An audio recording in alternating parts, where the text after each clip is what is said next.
D-Lo 404 Boxing. All right, y'all. I just got word that Terence Crawford had been in talks with Stephen Espinoza, trying to negotiate a fight versus Jaron Ennis.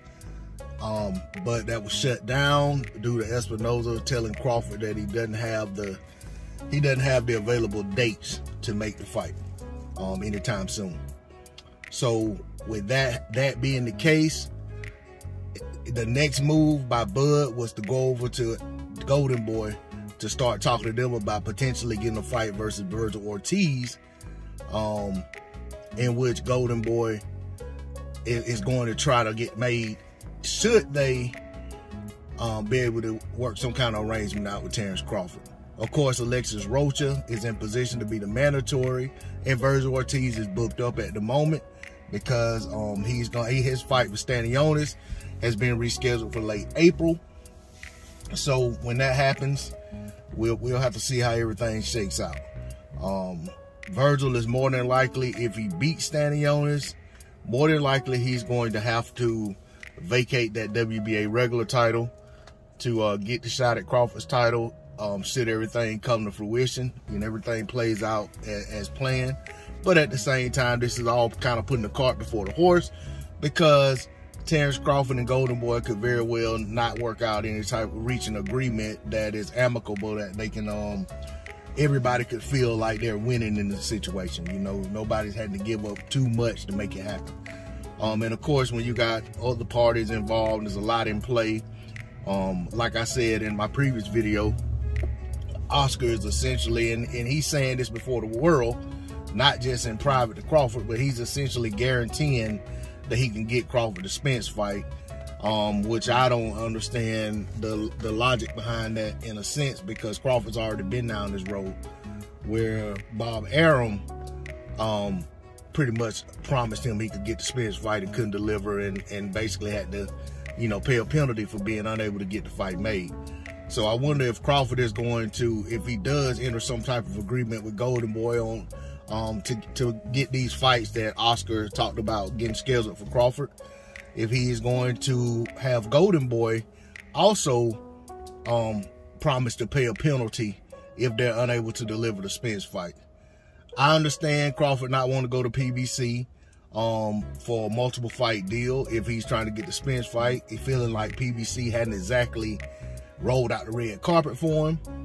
I also understand, excuse me, I also understand that he is kind of, you know, in no man's land in terms of out here trying to do business for himself when the promoters run, you know, pretty much promoters and networks run the sport of boxing.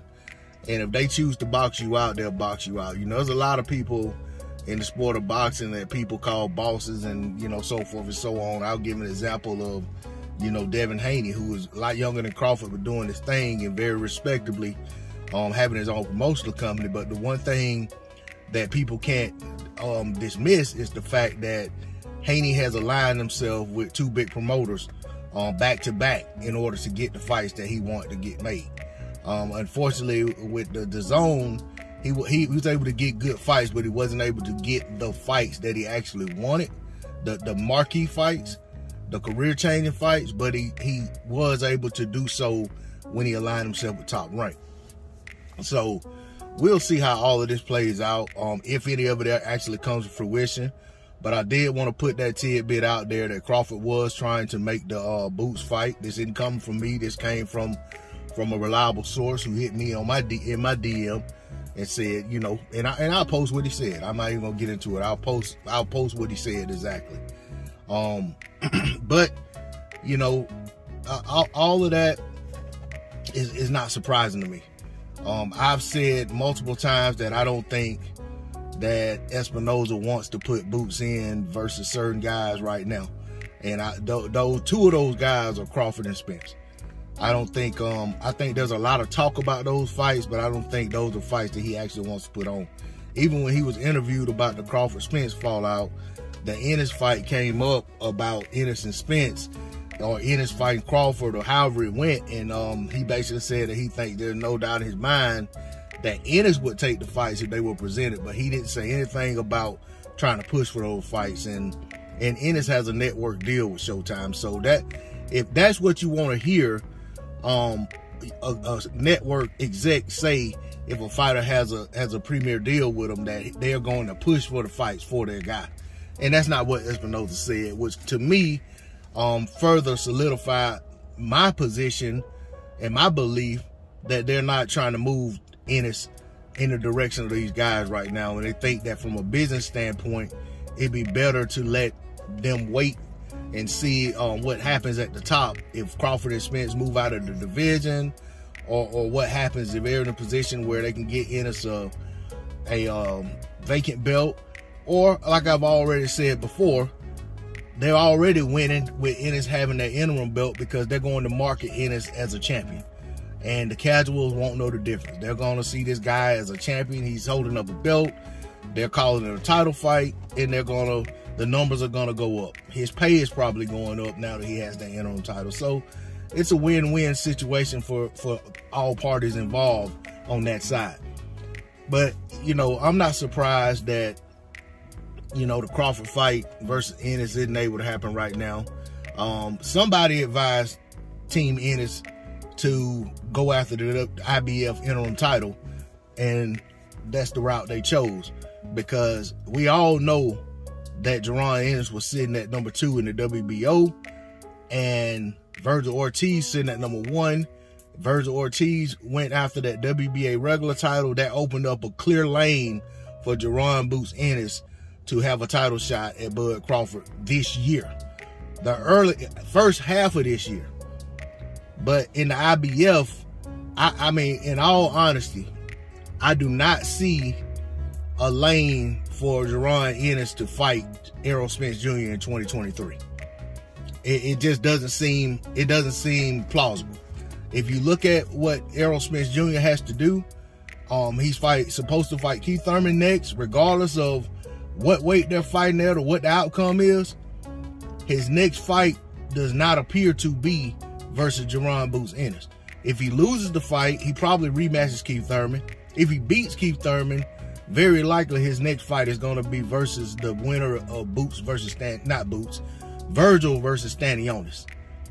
Unless something else happens with this Crawford Golden Boy situation, where Crawford could potentially snag Virgil should he win that fight.